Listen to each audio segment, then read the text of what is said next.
guys, on today's video I'm going to show you how to set up right here your RV, Starlink RV or your Starlink roaming. It's the exact same thing, it's just a rebranding. So technically when I ordered this, it was already rebranded to Starlink roaming, but it's the same thing as your Starlink RV. So let's just get started with our router first of all. So here is your router. It's pretty simple. You're going to have this cable, that's for your electrical. See this part right here? All you have to do is plug it in here. You can only plug it in one way. Just make sure it's snug in there. That's it. Now this end will obviously go into your outlet. So just hook that up. But before we do that, just hook up this part to your dish. So let's move on over to your dish. So to set up your dish with your stand, you don't need to take out the cable. You can, so I want to show you that you could just take this out, but for the setup, you don't want to. Just leave it there. And what you want to do is just put it on the side a little bit. You're going to notice that there's only one way to insert your stand. So here's the stand. It's only going to go one way. It will not be able to go another way. You're going to hear a clipping sound that you guys just heard. To take this out, all you have to press that button. But anyways, right now, you will notice on this side, that's where your cable comes out from. So this is already designed so your cable can stay inside when you're installing this. You don't need to take out the cable and then just try to fit it through there. That's not going to work out. It's already made so you guys can just snap it in. So your dish at this point will look something like so. And all you have to do is take out the other end. So this is the other end that's connected there. And you will plug this into your router. So here's our router. This can only go one way again. So here we go. We're just going to plug this in. Again, it can only go one way in. You're not going to be able to plug it in another way. So it goes in this way.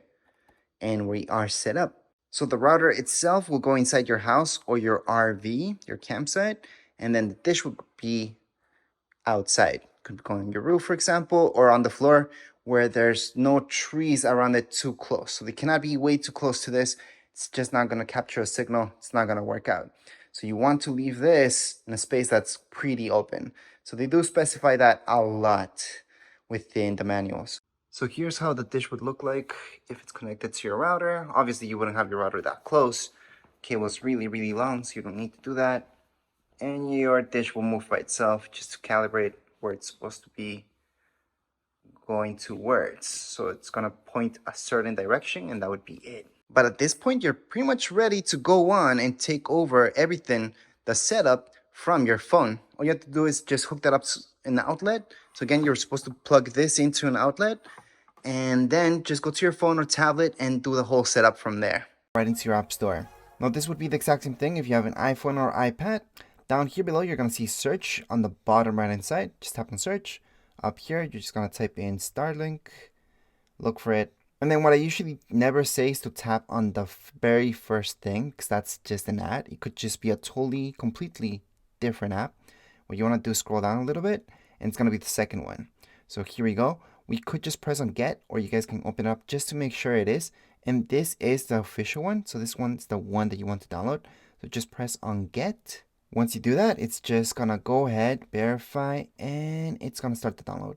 It's a very small app. Right down here, it's gonna tell you which iPhones and how big this is as well. So right here, it's gonna tell you it's around 110 megabytes, and it's compatible with any phone that's running iOS 13 or later, which also does include the iPod Touch, which I didn't think it would be compatible. But anyways, once you're here, you guys can go ahead and just tap on open. Always press on allow, by the way. And there you go. You can just get started. You will notice on the top left hand side, you're going to see that icon, like a profile icon. Tap there. And you're going to see this sign in. Just go ahead and press continue. Just write in your email, your password, and tap on sign in. Press allow again. Once you press allow, you're going to see this, your account. However, now you can just press on the top left hand corner of your screen on that X. And by pressing that, you're not signing out. You're signed into your account, which is exactly what we want. After that, we can just go ahead and press Start Setup.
All right, so you're gonna notice that your Starlink moved by itself. It's actually searching. So once it's done finally searching, then and only then it's gonna work. So just remember to do the scanning with your phone thing first, and then keep going with everything else.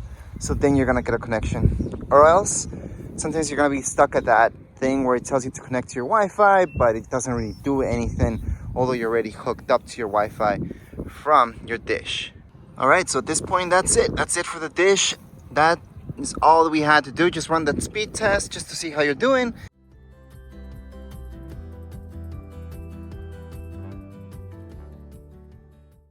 And enjoy your dish. You can pause your service at any point if you have this type of service with roaming. Just go right into your app. Once you open up your app, on the top right hand corner of your screen, you're going to see that icon that's for your profile. Just tap up there, top right. Once you do so, you're going to see this. Scroll down a little bit and you're going to see right above sign out on the bottom, it's going to say pause service. Just tap on pause service. And once you do that, it's going to tell you this. It's going to pause at a specific date, and then just tap OK and resume it whenever you guys are ready to go on your next thing or whenever you like. Also keep in mind that you can cancel that upcoming pause at any time. So if you change your mind, you can cancel that and then just keep going. Once you're done with that, on the top left-hand side of your screen, just tap on that X. And that's it. At this point in time, you should see this upcoming pause of your service. It's going to be that notification. So just make sure to activate it whenever you want and deactivate it whenever you don't. It is for the whole month though, once you activate. And then you can just deactivate it so you don't get charged for the next one. And that would be it for this video. If you guys have any comments, questions, you guys can write down here in the comments area. Don't forget to subscribe and like. Thank you.